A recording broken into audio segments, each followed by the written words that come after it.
In this video, I want to show you how I use a sharpening machine like this to sharpen saw chains. I'm going to go into a lot of detail, and this is an instructional video, so you'll be able to set up the machine and use it to get great results like I do. I've sharpened saw chains for years with a file and a guide, and the results are good. They're even great, but they take a long time. And the results aren't as good as with a machine like this. You can get consistency and sharp edges, and you'll end up with a saw chain that actually cuts better than new, for at least the first little while. So I'm going to be working on this saw here, and the chain has got to come off the saw for this sort of sharpening. I have a couple of chains for each of my saws, and I'll sharpen both of them. And then when I'm cutting, I will take the dull one off and put the fresh one on. And that way I have to set up the machine as little as possible. So it's very efficient. But before I take the saw chain off, I want to check something.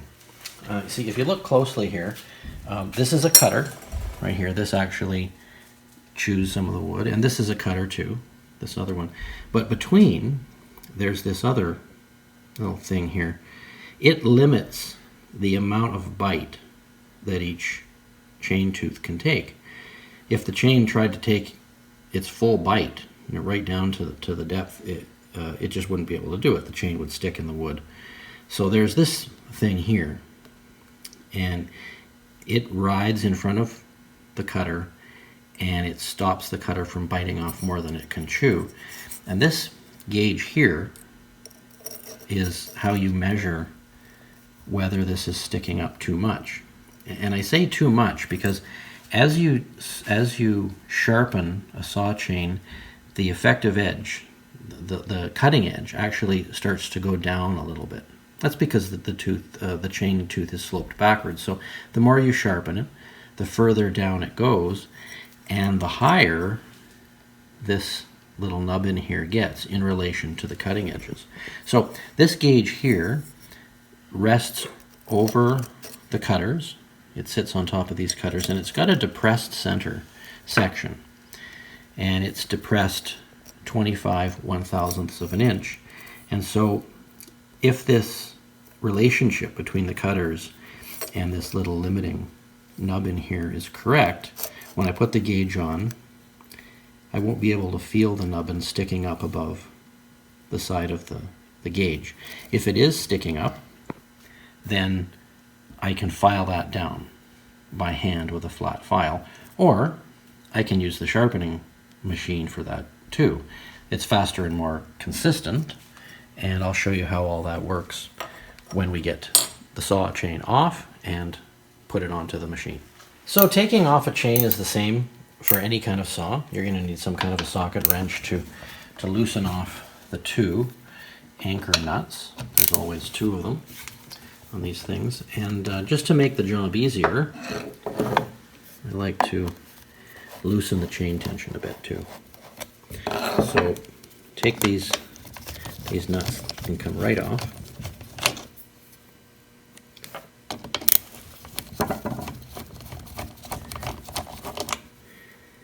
And then this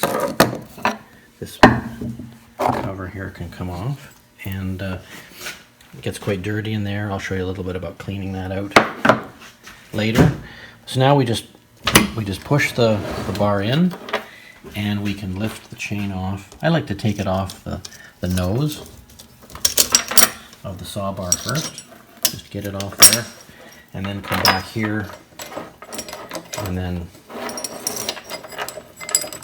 wiggle it around and out and get it off there. Now, before I do anything else, I'm going to take the bar off. I'm going to clean this, and then I'm going to flip the bar over, because bars get worn as the chain slides on them. Most cuts are done on the bottom side of the bar, so that's where the wear is greatest. But if you flip it over, you're going to get the most wear out of your bar.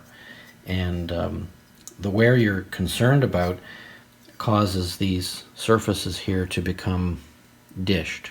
So the sides, the very sides of the bar, a thin section of metal will stick up. And the more the bar wears, the higher that little ridge of metal gets.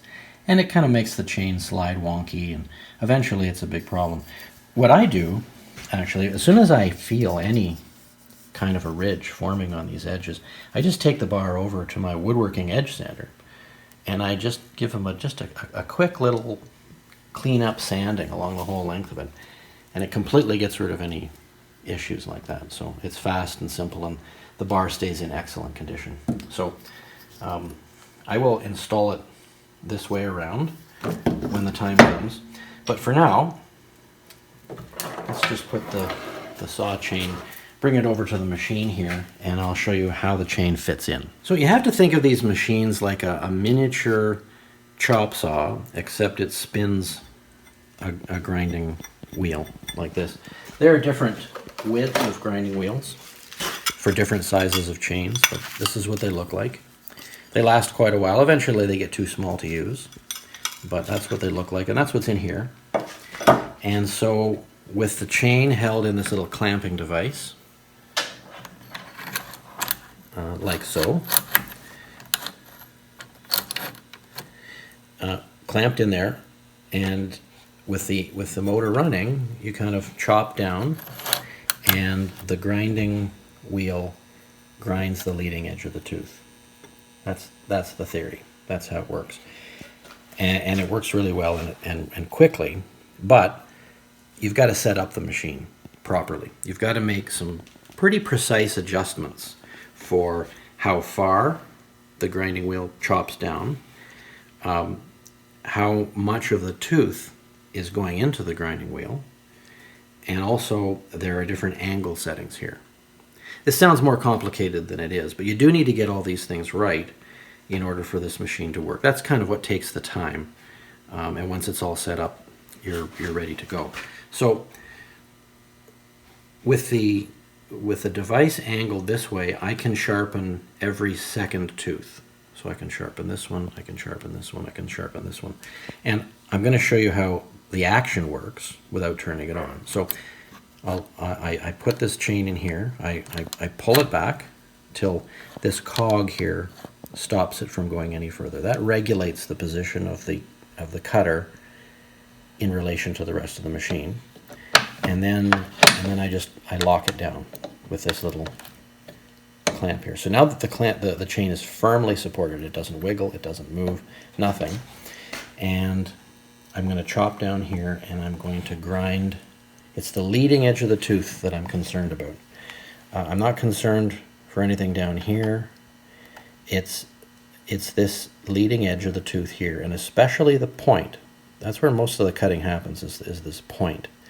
And when when the machine is adjusted properly, it's going to produce a chain that actually produces ribbons of wood, not just sawdust. And that's why this is so good. So now I'm going to show you how to make the necessary adjustments. If you've had any experience at all sharpening chains, you know that the main issue is the relative angle of the cutters compared with the thing that's sharpening them. So we've got two angles going here. We've got this angle here, and then we've also got a kind of a tipping down angle, and you can see both of these on the front. So when I loosen this part of the machine, there's a knob under here. Now I'm free to do two things. I'm free to swivel this around. See, now as you can see, that would of course be no good. Right, I need to match the angle of the cutter there. So I can swivel this around in different angles this way, and I can also swivel it in this plane too. So it goes this way, and it rotates this way. So I have to get those angles right. And what I like to do is to take a fairly fresh chain that's maybe a little bit dull and sharpen it perhaps a little sooner than I normally would, and I follow the angles of the cutter. I let that be my guide. I happen to know that this chain has a horizontal angle of a smidge more than 30 degrees. So that number right there, you can see the mark. It lines up a little bit past 30. And I also know that when we're sharpening this chain, these teeth here, we want things to tip back by 10 degrees. Now if you notice here, you can see how it slides, how this thing slides. It rolls, I guess you could say, like this. So we want a little more than 30 in this direction, and we want to have this positioned over here for these teeth that I'm doing on the side. So when I have that in place, I can do up the knob and lock everything into position. Now, have I got this right? Well, we need to take a look and see. I mean, how does that line up? I think it looks pretty good there. There is a big problem though, and that's that the tooth is nowhere near far enough in that direction in order to encounter the wheel. Can you see that gap there? That's no good, because we want the leading edge of the cutter to encounter the grinding wheel. So we're going to loosen this off, and I'm going to use this adjustment mechanism over here. This is the thing that allows me to cause the chain to move forward a little bit. So I'm going to try that. I've moved it forward a bit with this knob.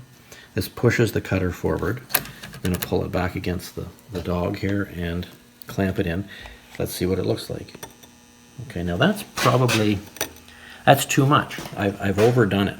I'm going to be grinding away more tooth than I need to. You see, at this stage, what you want to do is you want to look at the leading edge of the tooth and any damage that might be there. The damage is going to be fairly consistent. Damage from hitting a rock or a nail in some wood, or even just regular wear and tear. The damage and the wear is going to extend pretty much the same along all the teeth. So I want to remove just enough tooth to get rid of the damage, and then no more. So I've got this adjusted to take off too much. So I'm gonna draw this back a little bit, pull it back. Let's give it another try. So that's probably pretty good. I think it's just encountering the leading edge of this tooth. Now it's time to actually turn the thing on and to give it a try and to see how we're grinding this tooth and whether it looks good or not. We're going to make our adjustments here, and then we're just going to run through all the teeth on this side using that one consistent adjustment. So with all these teeth here, I want to make sure I know at which tooth I start so that I don't over sharpen. I don't go over some previously sharpened teeth. So I just use a marker to turn one of them black. Now I'm going to turn the things on here. I'm going to turn on the motor, and it's important that this stone be clean, be not glazed. After sharpening, maybe half a big chain like this, or certainly a full big chain, there's going to be a kind of glazing of metal that builds up on the grinding wheel, and that's going to stop that wheel from aggressively and cleanly grinding the steel of the teeth, the cutting teeth. So what you have to do is you have to dress the wheel every so often, and this is a very hard wheel dressing block, and it kind of grinds away the grinding stone, essentially. It cleans it up, and I want to make sure I always produce a rounded edge, because that's the profile I want to get into the tooth. So I'm going to switch on now, and I'm just going to dress the wheel.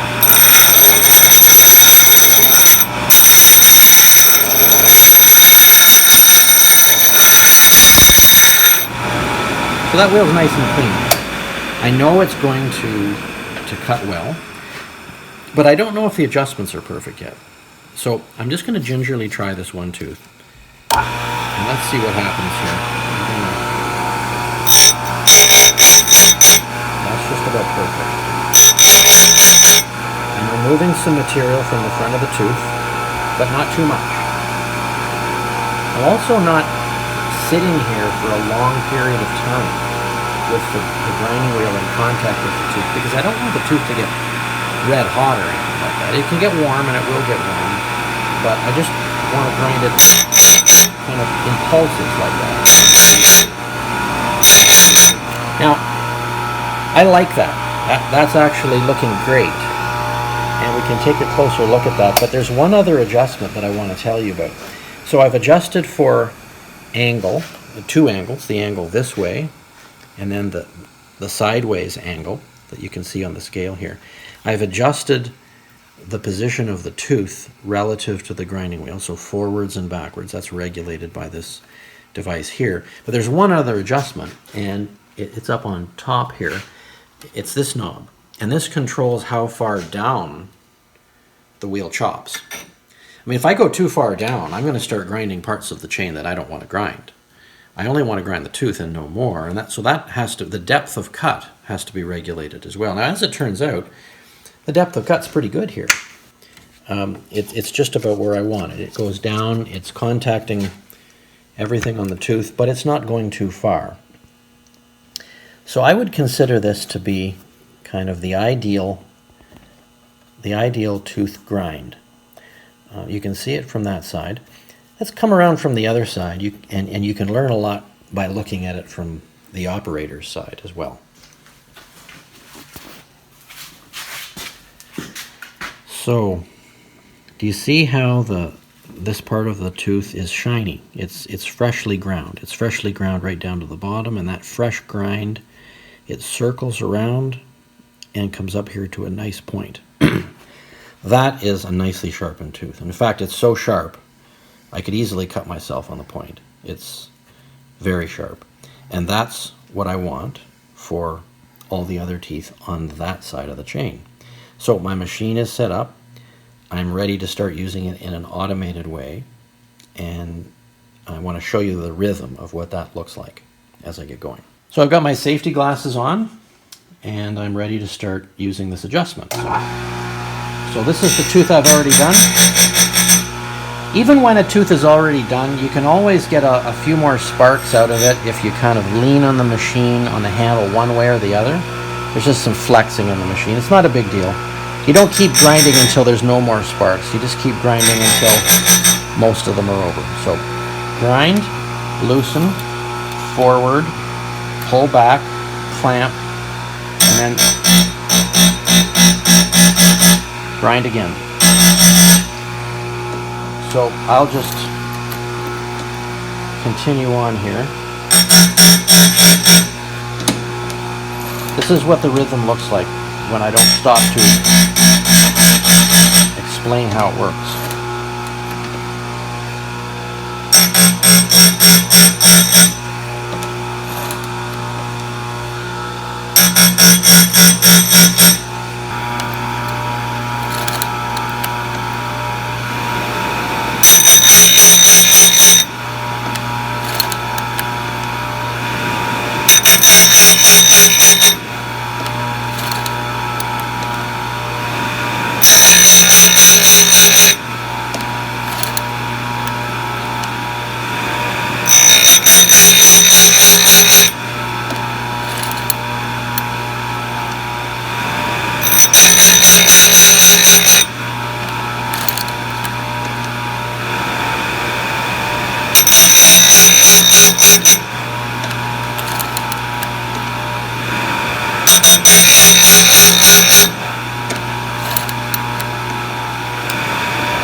I'm pulsing this, I'm not laying on it for more than a second or two because I don't want to overheat the cutter. But if there's any bark or resin or anything on these cutters, they're going to get smoking hot. It's not like you can keep it perfectly cool, but you certainly can minimize the stuff, and that's what I like to do. So. This is an exceptionally long chain. It's a great big long rod. Probably longer than I need for the logs I'm cutting. But the longer the chain, the longer it stays sharp, all things considered, all things being equal. Just because there are more teeth to carry on the cutting action. So I get longer chain life. Now, I have more teeth to sharpen when it comes time to sharpen a longer chain, but with a machine like this, it's not really an issue. And you see, we're back here to our magic markered tooth. So you just saw what it took to sharpen half of this great big long chain. Now, I need to adjust the sharpener to change its angle to sharpen all the teeth on the other side of the chain. So I'm kind of half done. What I like to do, though, is I have multiple chains for each of my saws, and I dull them all before I get out the sharpening equipment. And so I don't have to keep changing these angles back and forth. Normally, I would just take this chain off, and I would put another dull chain on, and I would sharpen that same side of the dull chain. And then I would make the adjustment, sharpen the other side, and then put the first chain back on. So I'm minimizing the adjustments I need to make here. But that's the idea. And so now let's reconfigure this sharpener to go at the other side of the chain. So my job now is to reverse all of the adjustments on this carriage here. So I'm going to loosen off the knob, and it was 30 degrees on one side. Now I'm going to swivel it over and make it a little bit past 30 degrees on the other side. Now the whole chain carriage is sloped 10 degrees this way. I need to reverse that as well. So that should, there we go. So the reason for all this is to adjust the chain, the angles, so that I can start doing every other cutter now. So this one's sharp, but of course this one and all the cutters on this side are not sharp. So I'm going to line everything up, tighten it up, and then take a look and see how well this is coming down. Now I can see, oh, I don't have it adjusted here. There we go. There's a problem. It's not a problem, it's just something you have to be aware of. You see, before, when this carriage was flipped over this way, with this dog engaging the back of the cutters I already cut, the position of it from side to side was fine. But you see, there's a problem there now. First of all, the dog is hardly catching this tooth on this side of the chain. And if I were to chop down, if you can see in there, I would be grinding that stop dog there. So they've solved this problem by making the dog, allowing it to be able to move from side to side. So I'm going to be loosening this knob. I'm not changing the position of the dog relative to anything else, but all it's allowing to happen is for the dog to slide sideways. And if you see here, there's this little spring in here. That's to make sure that the dog slides over when you loosen this knob. So I'm putting it into the position for the other cutters, and I'll lock it in place here. And now I'm not going to turn it on. I'm just going to see how are we doing. Well, it's just about perfect. We're just encountering the leading edge of the tooth. If you see, the angle is perfect. The angle of the grinding wheel matches the angle of the cutter perfectly, and it's just going to rub up against the front. So I think that's pretty perfect. Sometimes I have to fool around with it, but theoretically, the depth of chop and the degree of forward and backwardness of the tooth, of the cutter, should be the same from one side to the other. I shouldn't have to make extra adjustments, and in this case I didn't. So I'm ready to go now. I'm going to put on my safety glasses. Now, while we're at it, before I switch on, you see this grinding wheel is still pretty clean, but if you look at places like that, for instance, it's starting to get dark and glazed over. So just so this wheel cuts aggressively and cleanly and as coolly as possible, I'm going to dress that again once I fire it up.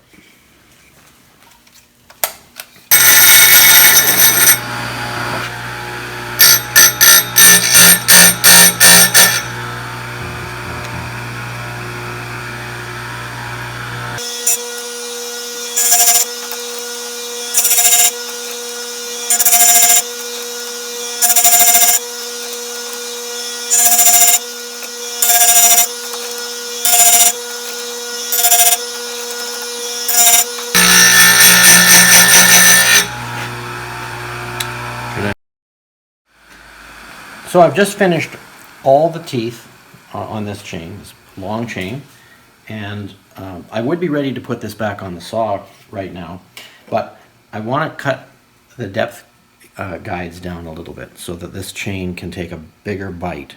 It doesn't really need it, but as I explained before, these little bumps here limit the bite that each tooth can take. This is going on a big powerful saw. It can take a bigger bite than it's going to now, so I'm just going to reconfigure this grinder to make that happen.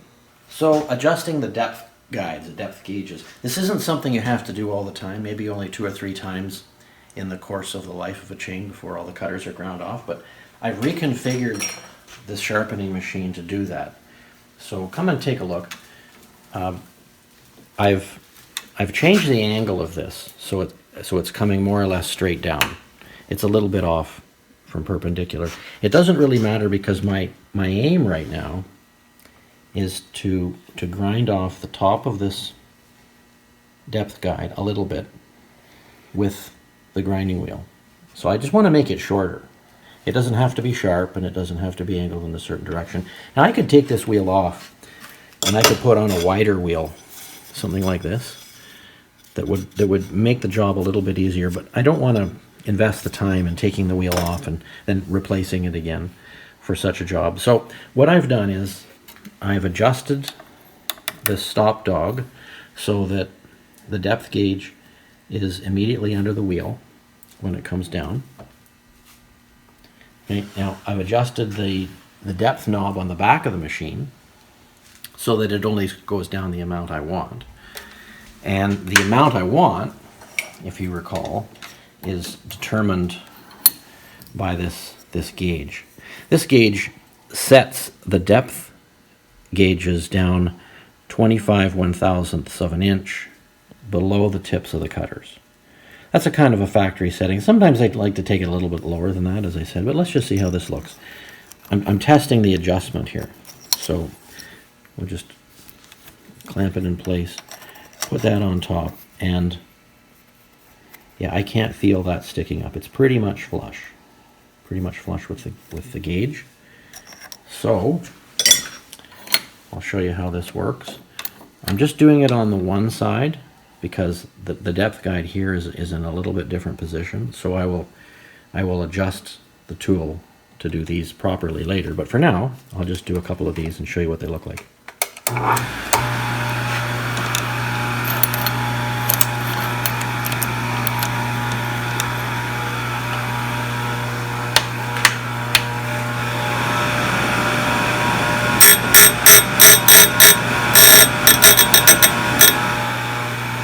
Okay, so that's it.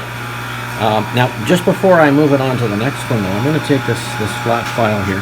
Because these depth guides, they're actually encountering the wood as they slide along, I want to round this a bit. And it just takes a couple of, and then that's sufficiently rounded. So, just move on to the next one here.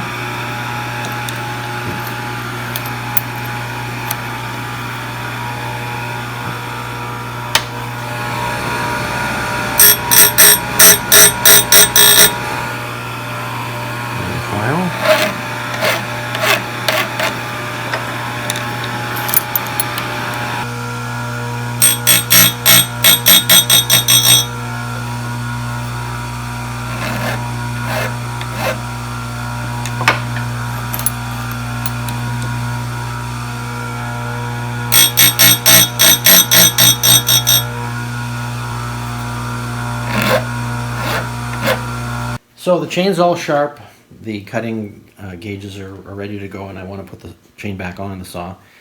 This is the housing that holds the chain on, and it gets really dirty. So you should clean it a bit before you put it back on. You don't have to be really surgical about it. You just sort of want to scrape out the dirt from this band here. That's the chain brake. That's the thing that will grip the outside of the clutch if the chainsaw kicks back and my arm triggers this mechanism. You can clean out some of the other areas too. The thing is, it's going to get very dirty very quickly, so don't get too obsessive about knocking out a bunch of stuff, just the loose stuff, and also in here, because this is where the nuts seat down, so you want them to seat against something solid and not just a bunch of old oily sawdust. So I'm going to put the bar back on. Just fits over these two studs. I'm going to push it all the way in and then take my chain and fit it in around the clutch. I want to make sure it's properly engaged with the clutch housing, and then just get it in and get it around.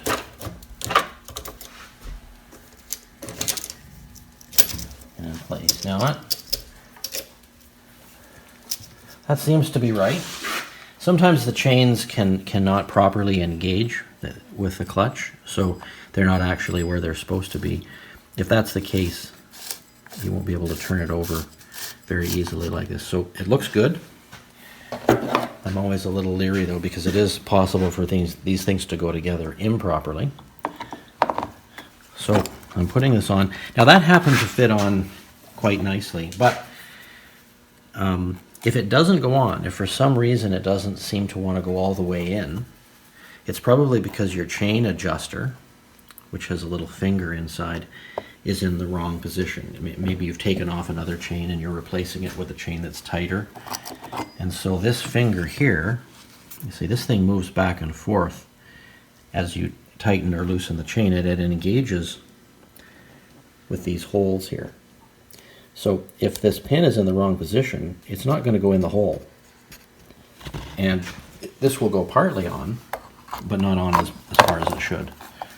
So that feels like it's on as far as it should be. Now I say feels like because sometimes, as I said, these things can go together improperly. So you don't want to just torque everything up and fire up the engine and go and start cutting without doing some testing. So the first part of the testing is to snug this up. Not really tight, but just tight enough to hold things. Now, you'll see here on the chain, we've got a lot of slack. The chain should be tight enough that there's no gap there. So that's where the chain adjuster comes in. On this Echo saw, it's nice and handy on the outside, and so I'm just tightening it, and as I tighten it, you will see that that slack starts to go away. Just a smidge past a closed gap situation. Now, yeah, that chain still rotates. It still slides along. I'm in good shape. I know I can finish tightening up these nuts here now.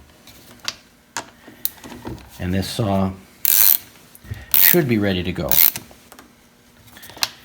When I fire it up, I'm going to make sure that the chain does rotate freely. And even though this is not a new chain, I know from experience that in the first half dozen cuts or so, it's entirely likely that extra slack will develop. So I'm going to need to loosen these nuts off, give it a little more chain tension, do the nuts back up again, and then I should be okay for a while as far as chain tension goes. Put it ready and cut. I'm going to go with this whole cloth here. This is what a sharp chain does.